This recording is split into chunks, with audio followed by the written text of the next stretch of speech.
Hello again, 20 to 7, you're watching the Great British Breakfast with Rosie and Simon. Now, industry bodies are urging the Scottish Government to introduce a business rates discount for the retail industry still struggling in the shadow of COVID. They warn that a return to 100% business rates from April next year will be insurmountable for many shops. They've written to Finance Secretary Kate Forbes to reduce business rates for all retail premises until store sales and shopper footfall climb back to pre-pandemic levels. Joining us now is Andrew Sachs, the Head of Research and Analysis at ETX Capital. Thank you very much for joining us. I spent some time in Edinburgh over the summer, and the shops there down the Royal Mile, when the Fringe would be on, normally they would be absolutely surging, till ringing. They are just not getting the footfall and the business that they'd be used to. How likely actually is it, though, that they can have this sustained period where they don't pay at the business rates in the same way pre-pandemic?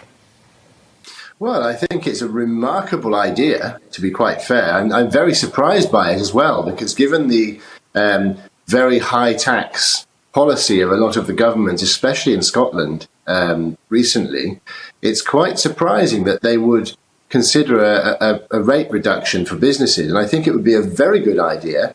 Now, of course, well, if you look outside London, London is normal. There's normal activity in every area of the retail sector in London, but if you go outside London, it's not so much. People are still at home. There's still a lot of ordering online. Still a lot of Amazon are still doing very, very well and delivering retail products across the country. So yes, there needs to be some kind of stimulus to be able to get people back into the high streets. And I think it's a very good thing that the high street is being considered and that retail business is being considered.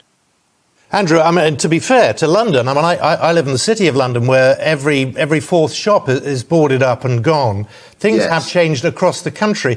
But have the government missed a trick here? Wasn't this the moment to reassess the whole issue of business rates? We've been talking about business rates for years. With the rise of Amazon and online shopping, there has to be a change in emphasis on how we do this, doesn't there?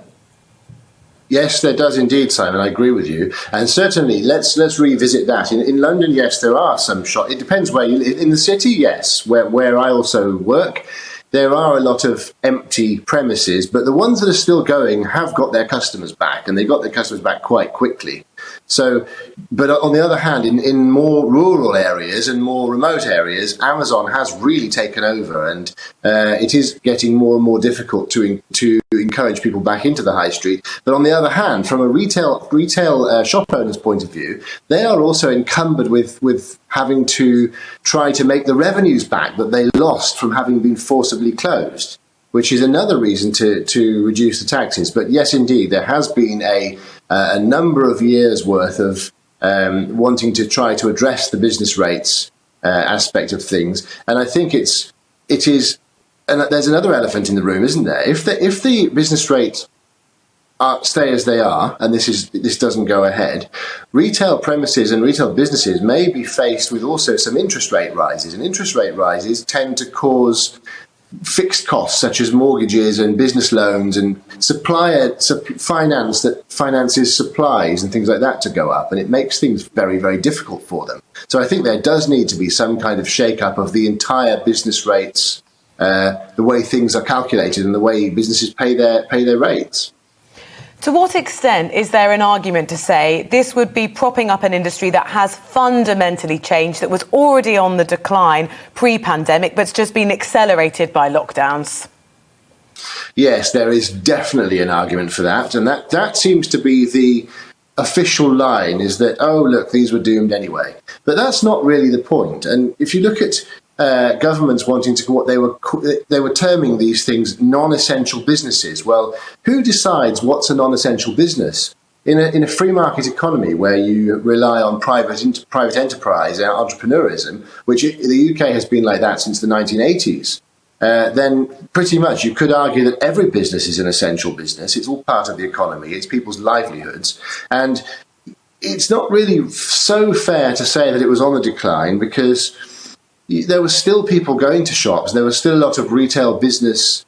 People prefer what I call the showroom experience to ordering things online. There are certain products and certain services that are better bought in person. Not everything can go online. I don't think we can live in a world where Jeff Bezos has a monopoly on the entire retail market of every product in the entire spectrum of the retail customer. I think shops are essential. I think the high street is essential. It's also essential for the survival of small to medium-sized towns where they rely on having a main centre. If you take the main centre out of a town, the town will rapidly go into decline.